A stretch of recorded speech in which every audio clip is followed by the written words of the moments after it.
looking at your background on and your knowledge of film, and like you are legit, like you are a geek. You know these things. Like this is your world. Like where did it all begin for you? Like when you were a comic book collector, or what was it? What do you say? So yeah, I mean, it's weird. I've always been, I guess, drawn to like geekier things. Like when I was a kid, I loved like the Ghostbusters movies and the animated TV show, and like gargoyles, and I was always playing with like Teenage Mutant Ninja Turtles, my little action figures.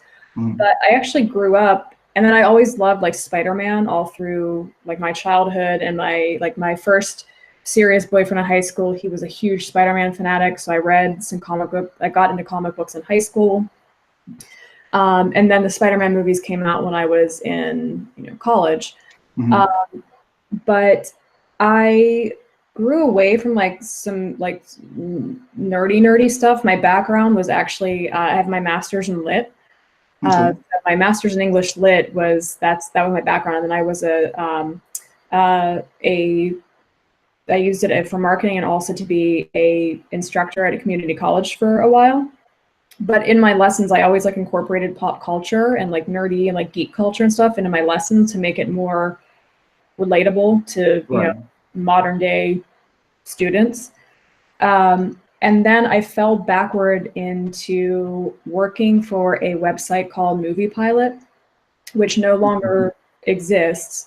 But I was friends with the original editor-in-chief, and he reached out to me, and this is back in 2012, and he was like, hey, would you want to write for me about movies and pop culture? And I was like, sure, like I'll help you out. Yeah, no problem. I don't really know much about that. And he's like, no, you're a huge movie fan, and you know how to criticize things because you have an entire background in academia, and you know how to write, and you know how to teach how to write. He's like, you have all the ingredients. You'll learn the industry as you go. And so I said, sure, I can start freelancing for you. And then he said, well, the catch is you have to move to Berlin because that's where the original office for this outlet was. And I went, oh, wow. Oh, okay. So I moved to Berlin and freelance for a while. We got like my visa stuff in order, and then went to Berlin. And then maybe a couple months after I moved to Berlin, he got let go. And so it was like, congratulations, you're the new editor-in-chief. I was like, oh, you just thrown in the fire, right?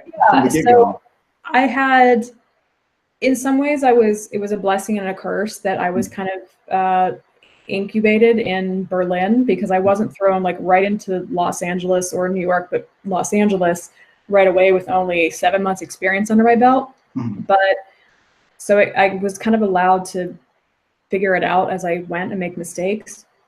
But I helped build Movie Pilot up, and I helped build their whole like contributor network and editorial platform and everything up. And then I moved back to LA in 2014 and continued to build there and everything. And I was with them through the end of 2017. So I was with them for almost 6 years. And then during that time, I started freelancing for other sites, and just got to know more about the industry and how it works, and took a deep dive in. And then I ended up freelancing last year, and then I joined the team at Atom Tickets. Atom Tickets it's a movie. It's like Fandango, but better. It's more fun. It's more social. It's easier. It's a movie ticketing app, and you can invite your friends. You can order concessions. But they decided that they wanted to launch their own content platform. So they were like, we have people buying movies. We need stuff, news and reviews about movies, and editorials, and cool content, and really smart writing, and videos and everything. And so they brought me on board to build all of that from scratch. Is that when I saw the Geekdom? Was that the platform? No, Am I thinking about something else? Sorry, was that? Or am I thinking about some? I'm sorry, am I cutting? I said the Geekdom. Is that that's not related to? No, that's the podcast, right? That was, I don't remember what that was. That was a podcast. Oh, Atomic Geekdom. Yeah, that was a podcast I guested on like ages and ages and ages ago. Oh, yeah. When I saw Atomic, I just. Oh yeah, no. no, that was a podcast I did ages ago. So no, Atom Tickets, ATOM Tickets. Okay. So yeah, so I'm the editorial lead and I run all of their content and I'm helping to build it from the ground up. And I have a team of really good, dedicated freelancers right now that contribute work and everything. So I do everything from assigning stories and taking pitches and working with them and editing and publishing to, keeping an eye on the numbers and data and number crunching, to working with our sales and marketing teams to do campaigns with studio stuff. So it's a little bit of everything that I do. Oh, wow. And so I remember when I was looking like their history up and everything, I remember I said something that I thought was just going to be the deal breaker. And you were going to be like, no, Chris, we're not going to do this interview now. Because I said, I would use the word blogger. I remember you responded back like, do not call me a blogger. I'm really sorry. Is there a history there? The problem is that there's a shift happening right now in entertainment journalism, and you have kind of your super high level, like people who work for the trades, your Variety, your Hollywood Reporter, or Deadline, whatever. Your journalists, yeah.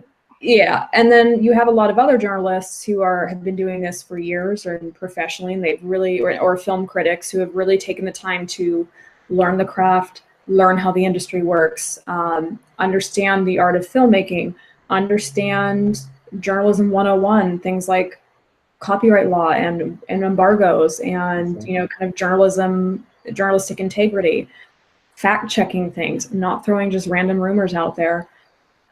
But then the last maybe like 5 to 10 years or so, you've really had this kind of explosion, this proliferation of fans that have just started blogs and been like, I'm a film critic now, or I'm a movie, blogger, or I'm an entertainment journalist. And that's great. That passion's great. Problem is, and you can get some really good content out of that and some really smart, insightful things. The problem is that too many of them just rely on, they're like the definition. They don't really dig, and they just they're the definition. A lot of them have agendas.